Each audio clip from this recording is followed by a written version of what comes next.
네, 지금부터는 투자해놓은 시간으로 이어가 보겠습니다. 오늘 장에 나온 핫한 이슈들, 종목들 각 섹터별로 어떤 투자 전략이 필요한지 두 분 통해서 이 조정장에서 전략을 한번 세워보도록 할게요. 오늘은 뉴스탁의 유창희 대표, 기업공시연구소 변용인 대표 두 분과 함께하겠습니다. 어서 오세요. 네, 안녕하십니까. 네, 또 저희가 마지막 순서로는 탑픽주를 공개해드리고 있는데요. 일단 오늘 종목들이 대부분 좀 쉬어가고 있지만 우리 두 분의 지난주 탑픽주가 다 수익권에 있어서 일단 더 버텨야 될지 아니면 지금 구간에서 수익을 내야 될지 리뷰부터 해보겠습니다. 지난주 유창희 대표님의 탑픽주가 LNC 바이오였습니다. 지금까지는 스킨부스터가 리쥬란이 강세였다면 네. 이제는 이 LNC 바이오의 리투오가 점유율을 많이 뺏어왔더라고요. 네. 77,000원대 말씀을 해주셨는데 최근에 97,000원대까지 찍었습니다. 네. 라운드 넘어 바뀌길 더 버텨볼까요? 그렇죠. 제가 그때 10만 원 말씀드렸는데 한 2,500원 좀 모자랐네요. 근데 그때 말씀드린 것처럼 리티오 시장이 상당히 크게 성장할 수 있는 원년이 될 수 있다고 말씀드렸고 그게 또 바로 이슈가 되면서 주가가 올라왔어요. 최근에도 조정은 그렇게 크지 않다는 걸 감안한다면 충분히 10만 원 그 이상으로 갈 수 있다는 생각으로 일부 이익실을 좀 할 수 있겠지만 계속 좀 보유하는 게 맞지 않을까. 오히려 없으신 분들은 조정이 나왔을 때 분할 매수 가능하다 판단하고 있습니다. 네, LNC 바이오 오히려 이런 조정은 매수의 기회로 활용해보자라고 말씀해 주시면서 10만 원 선까지 라운드 넘버가 바뀌길 기대해 보겠습니다. 네, 다음은 변용희 대표님의 지난주 탑픽주가 LS 일렉트릭이었습니다. 최근에 초고압 직류 송전 핵심 기업으로 시장에서 부각받으면서 LS 일렉트릭도 지금 전력 설비에 거의 대장주로 거듭났습니다. 이 종목도 지금 수익이 단기간에 많이 나고 있는데 더 보유해볼까요? 아니면 수익을 좀 챙길까요? 네, 일단 뭐 단기 추세선이 유효하다라고 보고 있기 때문에 저는 조금 더 가져가도 유효하지 않을까라고 보고 있고요. 일단 오늘 전체적인 시장 상황이 좀 약화된 부분, 다만 전체적인 빅테크 기업들에 대한 캐펙스 투자 기조가 상향 유지되고 있는 점, 이 부분은 초고압 변압기 수혜로 좀 이어질 수 있는 부분이기 때문에 올해 증설 투자 효과가 실적으로 좀 인입되는 그런 기대감은 재차 좀 유효하지 않을까라고 볼 수가 있겠습니다. 이전 고가가 65만 8천 원인데 현재 구간에 대한 하락분은 오히려 좀 매수의 기회로 좀 활용해 볼 수 있겠고요. 일단 추가적인 어떤 상방 가능성에 대한 무게감을 좀 감안해 보면 이전 고가를 좀 경신하는 흐름들 나올 수 있다는 점도 참고하면 좋을 것 같습니다. 네, LS 일렉트릭도 추가 상승 한번 기대해 보겠습니다. 오늘도 두 분의 탑픽주 한번 기대해 보도록 하겠고요. 먼저 국내 증시가 지금 낙폭을 계속해서 키워나가고 있어서 지수 이야기부터 먼저 진단해 보겠습니다. 지금 코스피와 코스닥 모두 한 4%대 하락세를 보이고 있습니다. 지금 개인 투자자들이 양시장을 합쳐서 5조 원 넘게 지금 매수하고 있지만 지수를 방어하기에는 역부족인 상황인데요. 외국인의 매도세가 오늘 강하면서 지금 지수가 계속해서 밀려 내려가고 있습니다. 유창희 대표님. 네. 최근에 뭐 3% 넘게 오르고 내리고 뭐 이런 일이 정말 비일비재한 것 같아요. 네. 워낙 유동성이 풍부하다 보니까 네. 뭐 이런 경우가 나타나는 것 같은데 이런 변동성 장세에서 미리 리스크에 대비를 해야 될지 아니면 오히려 이런 조정은 기회인 것인지 어떻게 시장 흐름 분석하고 계실까요? 저는 여전히 시장은 조정은 기회라고 생각을 좀 하고 있어요. 네. 근데 다만 우리가 지난번에 월요일에 폭락 나오고 화요일에 급등 나왔으니까 이번에 빠졌을 때 또 내일 급등 나온다라는 생각으로 매수한다라기보다는 조정식 분할 매수라는 거는 조정을 확인하고 모아 가자라는 겁니다. 그러면 최소한 지금은 너무 변동성이 크기 때문에 여기서는 조금 관망. 하지만 저는 설 전후 까지의 흐름을 지켜본 다음부터는 충분히 분할 매수로 접근해 볼 수 있지 않을까. 그래서 지금은 조금은 리스크 관리를 좀 하실 필요가 있지 않을까 판단하고 있습니다. 네, 지금은 설 연휴를 앞두고 있는 만큼 약간의 리스크에는 대비하자. 하지만 설 연휴가 지난 이후에는 오히려 이런 조정은 매수 기회가 될 수 있을 것이다라고 말씀해 주셨습니다. 그리고 간밤 미증시에서도 기술주 중심으로 급락이 나오면서 오늘 국내 반도체 대장주들도 힘을 쓰지 못하고 있습니다. AMD가 예상치에 충족하지 못하는 실적을 발표하면서 20% 가까이 급락했고요. 여기에다 알파벳이 호실적을 기록했음에도 불구하고 시간외 거래에서는 주가가 하락했습니다. 변용인 대표님, 네. 최근 미증시가 쉬어갈 때도 우리 증시는 계속해서 오르는 그런 흐름을 보였는데 오늘은 아쉽게 미증시와 좀 커플링되는 흐름을 보이는 것 같습니다. 아직까지 반도체 그 내러티브가 훼손된 건 아닌 것 같은데 그렇다면 반도체에 대해서는 지금도 슈퍼사이클 견조하다라고 생각을 하시는지 반도체에 대한 전략도 말씀해 주실게요. 네, 뭐 충분히 견조하다라고 좀 보고 있는데 AMD 4분기 실적에 대한 내용이 좀 중요할 것 같아요. 뭐 일단 매출과 EPS가 뭐 전망치 대비 상회했는데 일단 1분기 보수적인 가이던스가 좀 제시된 부분. 이 부분은 전체 추정 매출의 한 5% 정도 감소 요건인데 세부 내용을 보면 중국향 매출에 관련된 변동성 요인들을 이번에 좀 반영시켰다는 것이죠. 이 부분을 가지고 AMD의 전체적인 어떤 성장 정체성이 훼손됐다. 이렇게 좀 판단한 것은 다소 좀 무리가 있지 않나라고 좀 판단이 좀 되고 있고 어찌됐든 좀 미국 증시도 빅테크 기업들 안에서 조정의 빌미가 나오면서 일단 수급적인 노이즈가 좀 됐는데 이 부분은 연속성 있는 관점들보다는 반복될 수 있는 어떤 이슈들이기 때문에 저는 뭐 상당한 영향은 좀 제한적이다라고 봅니다. 다만 이제 기조를 보면 트렌드포스의 최근 동향들 특히나 이 4분기에서 1분기로 넘어가는 과정에서 메모리 가격의 상승세가 크게 좀 반영되고 있는 부분. 이 부분은 일단 이 공급사들이 전망하고 있는 추정치보다 더 높게 좀 제시가 되고 있는 부분이기 때문에 해당되는 가치 반영 부분들이 실적 추정치, 이익 추정치를 더 상향시키는 계기가 좀 된 점. 이런 것들은 일단 가격의 어떤 방향성들이 크게 꺾이지 않는 한은 유의하지 않을까라고 볼 수 있기 때문에 오히려 오늘 같은 하락의 폭이 좀 큰 구간들은 전 매수의 기회로 충분히 활용해 볼 수 있겠다라고 좀 판단해 보겠고요. 그동안 우리가 포모라고 해서 일단 조정을 좀 주지 않았다라고 좀 자꾸 표현을 좀 하는데 오늘 같은 조정이 저는 무화관 전략 관점에서 가장 좋은 기회가 좀 되지 않나라고 좀 말씀드리겠습니다. 네, 반도체 섹터에 대해서 긍정적인 코멘트 주시면서 오늘의 조정은 오히려 매수 기회다라고 말씀해 주셨습니다. 알파벳 실적에서 이런 자본 지출이 너무 크다라는 우려에도 불구하고 AI 투자 계획을 2배로 대폭 상향했습니다. 여전히 AI가 지속적인 성장 동력이다라는 게 오히려 또 반증이 된 것 같은데요. 변영인 대표님. 네. 성장하기 위해서 투자는 또 필수적인 거잖아요. 이런 흐름 안에서 우리는 그렇다면 쉬어가고 있을 때 어떤 섹터에 좀 관심을 가져보는 게 좋을까요? 네, 일단 뭐 AI 관련된 버블 이슈는 뭐 계속해서 좀 부각될 수밖에 없을 것 같아요. 일단 많은 투자 비용들이 반영되고 있고 이 부분이 아직까지 명확하게 수익화 부분에 대한 뭐 큰 돈을 벌어가는 그런 과정이기 때문에 사실 팔란티어의 실적 발표로 확인됐던 부분들은 그래도 예상보다 견조한 수익성에 관련된 증명 이런 부분들이 기대 요인들이 좀 됐는데 일단 시스코 AI 서밋에서 나왔던 이야기들 특히나 이 AI의 병목 현상들에 관련된 리스크 요인들은 기술이 아니라 이 부분은 인프라라고 좀 콕 집어서 좀 언급이 됐죠. 이 부분은 노후화된 전력망이라든가 여기에 대한 뭐 전력 수급이 좀 화두가 될 수 있는 요인들 이런 것들을 좀 감안해 보면 일단 전체적인 어떤 방향성 기조, 특히나 이 클라우드 3사들의 올해 연간 이 캐펙스 투자 기조가 상향 제시가 된 점들은 긍정적인 좀 기대 요인들이 좀 될 수 있지 않을까라고 좀 판단되고 있습니다.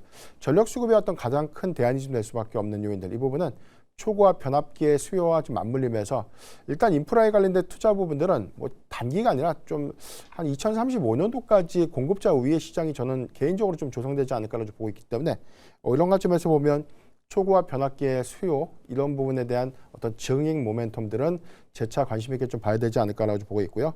증설 투자에 관련 효과가 아마 이제 이번 4분기 실적에서 효성중공업이라든가 LS 일렉트릭 같은 종목에서 좀 확인된 것처럼 일단 올해도 해당된 증설 투자 효과가 어떤 매출의 어떤 총 이익들을 좀 상향시킬 수 있는 계기가 좀 될 수 있기 때문에 저는 전력 설비 관련 종목들 재차 주목을 해봐야 되지 않나 좀 말씀드리겠습니다. 네, AI 버블로는 계속해서 노이즈가 나올 수 있다라고 언급을 해주시면서 일단 전력 인프라 쪽에 집중을 해보자라고 말씀해 주셨습니다. 네, 다음은 에너지 sek터 이야기 나눠보겠습니다. 어제부터 태양광 관련 종목들로 강한 매수세가 유입됐습니다. 네, 중국 정부의 태양광 업체에 대한 보조금 지급 중단 소식과 함께 또 일론 머스크가 우주 데이터 센터의 전력원으로 이 태양광 에너지를 활용하겠다라고 밝히면서 이제 태양광 쪽이 하나의 또 우주 항공 밸류 체인으로 묶였습니다. 유창희 대표님. 네. 태양광이 AI와 우주 인프라를 떠받치는 지금 핵심 에너지로 성장성이 확장된 것 같습니다. 오늘 일부 에너지 관련 종목들 태양광 안에서 뭐 HD 현대 에너지 솔루션 그래도 한 3% 정도로 견조한 흐름을 보여주려는 노력을 하고 있고요. 뭐 다른 에너지 종목들은 조금 시장 영향 탓인지 쉬어가고 있는 것 같아요. 이렇게 좀 눌려 있을 때 태양광 담는 전략 어떻게 보세요? 일단 요즘에 뭐 우주 항공 분위기 타면 더 가니까 또 그동안 좀 태양광 관련된 종목군들이 사실은 폴리실리콘 가격은 최근에 작년 한 해만 본다면 꾸준히 상승세가 유지가 되고 있었어요. 그리고 주요 국가들의 신재생 에너지 투자도 더 늘어나면 늘어나지 줄어들지 않았다는 것이죠. 근데 이런 것들이 전혀 반응을 하지 못하고 있었습니다. 주가는. 왜 그러냐면 실적이 썩 좋게 나오지 못했기 때문이죠. 그런데 이제 어저께 올라온 거는 말씀하신 것처럼 보조금 근데 이 얘기는 그 전부터 계속 있었던 부분들이기 때문에 중장기적인 관점에서 계속 좀 지켜볼 내용이라 판단하고 있고, 그러면 제일 큰 거는 이제 일론 머스크의 우주 데이터 센터인 거죠. 근데 전 사실은 모르겠습니다. 제가 이쪽에 좀 무지한 사람이라서 잘 모르겠지만 과연 현실성이 있을까?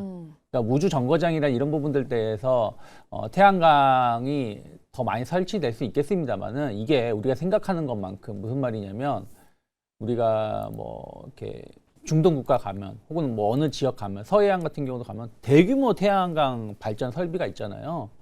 그렇게 지을 수 있을까요? 그러니까 그런 거 우리가 생각해 보자는 거죠. 그러니까 우주에다가 데이터 센터를 지을 수는 있겠습니다만은 그게 과연 3년 안에 가능할지는 고민을 좀 해봐야 되는 거고, 두 번째는 거기서 태양광 발전을 통해서 데이터 센터를 운영한다고 하는데 그 태양광 발전이라는 규모가 우리가 생각하는 것만큼의 그런 규모로 지을 수 있을 것인가. 저는 이거는 약간은 고민을 해봐야 된다 판단 좀 하고 있습니다. 그래서 약간 우주가 붙어서 어저께 급등한 건 맞고 또 이런 이슈가 붙으면 더 갈 수도 있겠습니다만은 그거에 대한 우리가 너무 무리한 투자보다는 업황이 좋아지고 원래 업황이 좀 개선되고 있었는데 이게 아직 반영이 안 됐었던 게 좀 뒤늦게 반영되고 있는 거에 집중을 하는 게 맞지 않을까. 그래서 주가는 어제와 같은 급등보다는 좀 완만한 상승을 대비하면서 좀 조정이 나왔을 때 분할 매수하는 건 나쁘지 않다. 하지만 우주 때문에 간다 하면서 막 추격 매수하는 거는 조금 위험한 전략일 수 있지 않을까 판단하고 있습니다.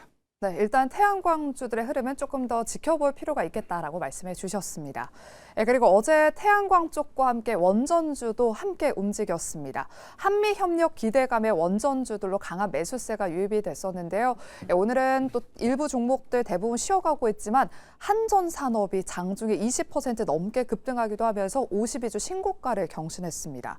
변영희 대표님, 네. 최근에 이렇게 원전주 안에서 한전산업이 유독 강한 이유가 좀 궁금하고요. 원전주에 대한 전망은 좀 어떻게 보실까요? 네, 일단 수급 논리 이외에 설명할 방법이 없을 것 같아요. 일단 시가총액이 좀 낮은 상태에서 최근 2거래일간 급등이 좀 나왔던 부분들, 그런 점들을 좀 감안해야 될 것 같은데 수급 기조를 봤을 때 외인과 기관의 매수세가 좀 확연하게 좀 늘었다던가 이런 부분들은 좀 아니었고요.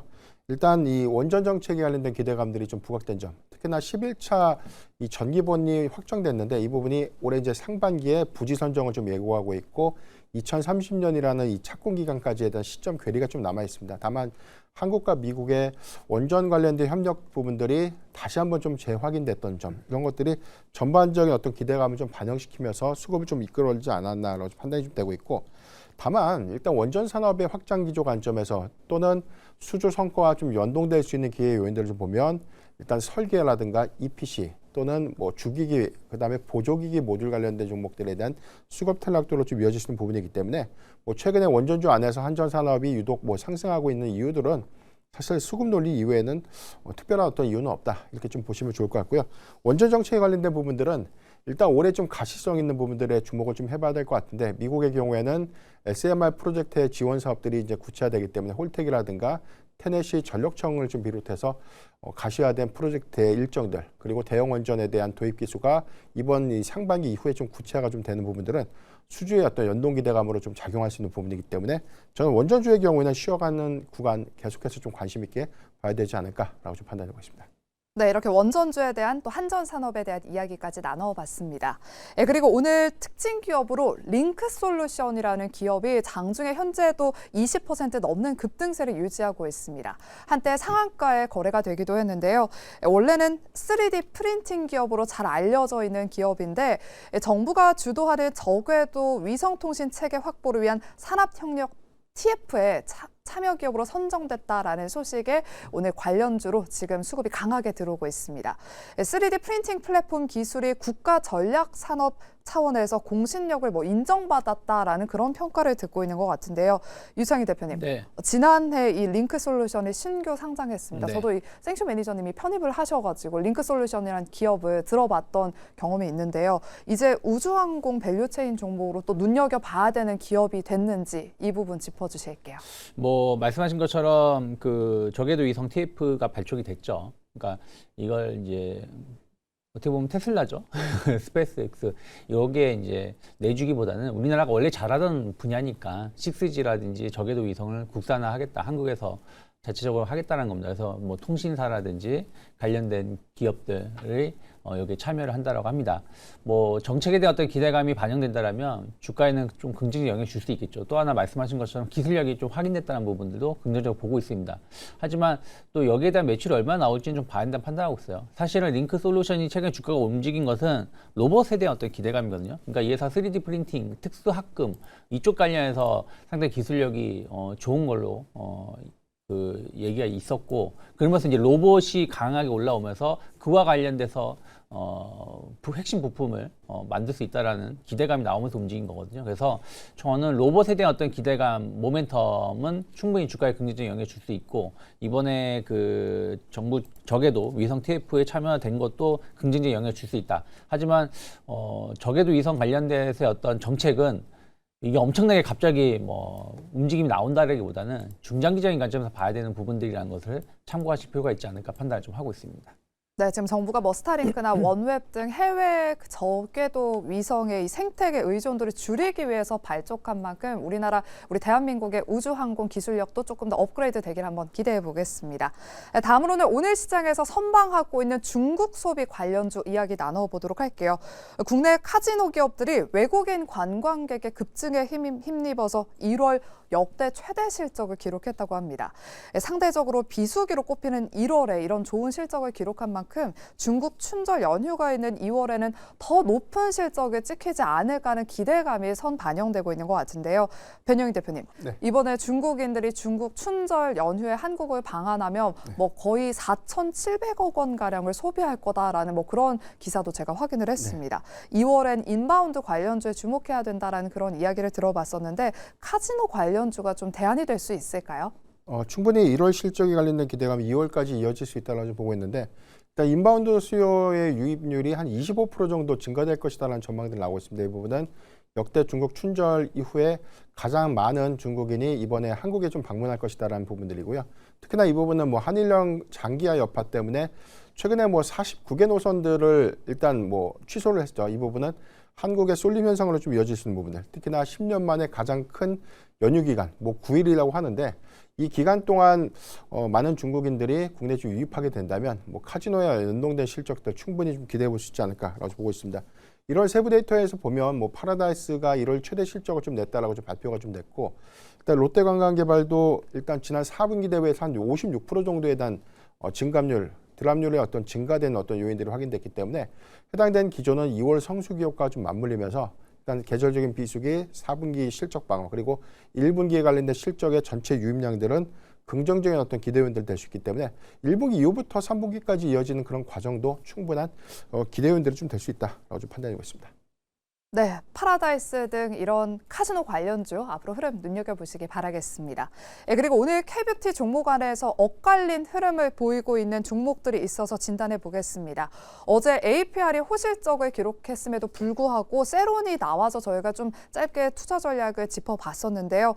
오늘은 여러 증권사에서 목표 주가를 30만 원대로 제시를 하면서 현재도 APR이 5% 넘는 강세를 유지하고 있습니다. 유창희 대표님, 네. 지금은 시장 영향 탓에 약간의 윗꼬리가 달리긴 했는데 보니까 지난해 매출의 80%가 해외에서 발생을 했고 네. 미국 시장은 이제 좀 잡은 것 같고 또 3월부터는 유럽 아마존에도 입점을 한다고 하더라고요. 이런 기세라면 APR 전고점을 넘어서 정말 30만 원 훌쩍 위도 바라볼 수 있지 않을까 싶은데 우리 대표님의 의견은 어떠실까요? 뭐 충분히 가능하지 않을까 판단을 좀 하고 있어요. 사실은 최근에 주가가 많이 오른 것 같지만 크게 본다라면 그냥 기간 조정을 주면서 계단식으로 좀 올라가는 과정에 있는 구간이라 판단하고 있고, 아직은 고점을 완벽히 뚫었다고 보고 있지는 않습니다.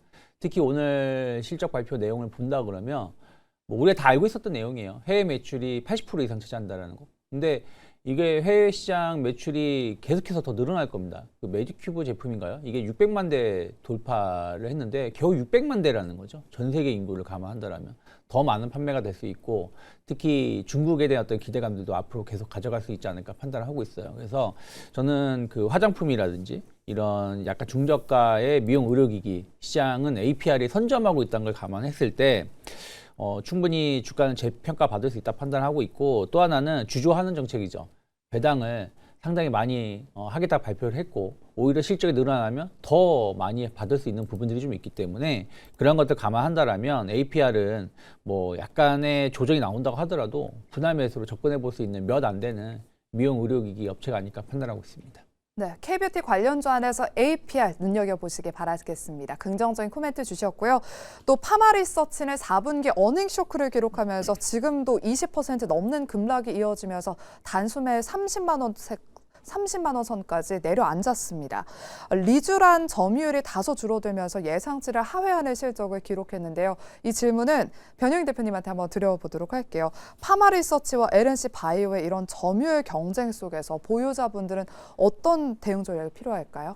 일단 뭐 세부적인 데이터를 봤을 때는 명확하게 점유율 경쟁은 아직은 안 됩니다. 일단 점유율은 압도적으로 파마리서치의 스킨부스터가 훨씬 더 압도적이다라고 볼 수가 있겠고, 오늘 전체적인 어떤 실적의 내용들, 추정치에 대한 내용들이 좀 달라졌는데 세부적인 내용들을 보면 영업이익이 증권사가 좀 제시한 컨센서스 대비해서는 좀 하회를 했지만 세부적인 사항들을 봤을 때는 이 부분이 매출 감소로 인해서 기인된 것이 아니라 일단 실적, 회계 실적에 대한 어떤 인식에 대한 기준이 좀 달라진 점이죠. 이 부분을 총액이 아니라 순액 기준으로 좀 인식하게 되면서 일단 뭐 프로테이지 기준에서 좀 감소된 것으로 보이는데 해당되는 요건들을 좀 제외하면 대체적으로 저는 부합하지 않았나라고 좀 보고 있고요. 여기다 해서 전반적인 어떤 일회성 비용에 대한 반영 효과가 OPM을 좀 낮췄다는 부분들이 리스크 요인으로 좀 부각됐는데 사실 이 부분이 다른 어떤 동종피어 기업들이라든가 그 이외의 어떤 기업들과 좀 대비해 봤을 때 너무 과도하게 좀 반영되지 않았나라고 볼 수 있기 때문에 저는 올해 이제 1분기 실적 이후에 대한 방향성들 확인이 좀 필요하지 않나라고 보고 있습니다. 네, 마지막으로 짧게 재건 관련주들이 또 움직이고 있어서 트레이딩 유효할지 짧게 여쭤보겠습니다. 유창희 대표님. 네. 장중에 젤렌스키 대통령이 러우 전쟁 종전 가능성을 시사하는 발언을 하면서 지금 재건주 안에서 대동기어가 상한가에 안착을 했습니다. 후발주자들 남은 오후장에 트레이딩 좀 해볼까요? 글쎄요. 뭐 저는 종전이 된다고 해서 재건이 바로 빠르게 진행된다고 보고 있지 않고 네. 관련된 이슈는 주가에 좀 많이 반영됐다 판단하고 있어요. 그래서 오늘 시장이 조정이 나오다 보니까 이건 작은 이슈에 주가가 급등을 하고 있는데 무리한 추격 매수는 조금 조심하는 게 맞지 않을까. 오히려 전 조정을 받았을 때 기존에 강했었던 주도주 매수 못했다라면 그런 쪽에 좀 더 집중하는 게 맞다 판단하고 있습니다. 네, 그럼 마지막 순서로 두 분의 탑픽주 한번 공개해 보겠습니다. 먼저 변영희 대표님의 오늘 탑픽주부터 먼저 공개해 볼게요. 네, 저는 뭐 파마리서치 말씀 좀 드릴 건데요. 일단 오늘의 하락은 다소 좀 과도하다. 시장의 우려가 너무 과도하게 낙폭을 좀 이끌고 있다라고 좀 판단되고 있고 명확한 수익 지표라든가 방향성 관점에 대한 훼손 부분이 아니기 때문에 올해 연간 보수적인 가이던스가 좀 제시됐지만 충분히 좀 상회할 수 있는 부분들 중남미 그리고 중동으로 이어질 수 있는 성과는 주목해봐야 되지 않나라고 좀 판단되고 있습니다. 저는 목표가 41만 원, 손절가 30만 원 제시해 드리겠습니다. 네, 여전히 리쥬란의 점유율을 높다라고 말씀하시면서 이런 파마 리서치 오늘의 급락을 이용해서 담아보자라고 말씀해 주셨습니다. 네, 다음으로 유창희 대표님의 탑픽주도 바로 공개해 볼게요. 네, 전 하이브 가지고 나왔습니다.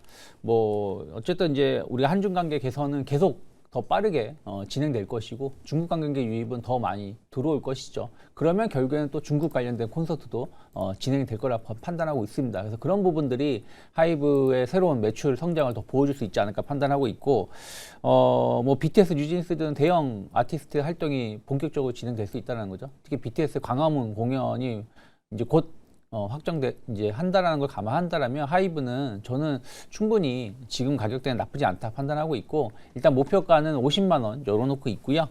33만 원 마크에 이탈하지 않는다 그러면 저는 분할 매수 충분히 가능하지 않을까 판단하고 있습니다. 네, 이렇게 오늘 탑픽주는 하이브와 파마 리서치였습니다. 이렇게 저희가 준비한 순서는 여기까지고요. 시장이 조금씩 낙폭을 회복하는 듯합니다. 끝까지 함께해 주신 여러분 고맙습니다.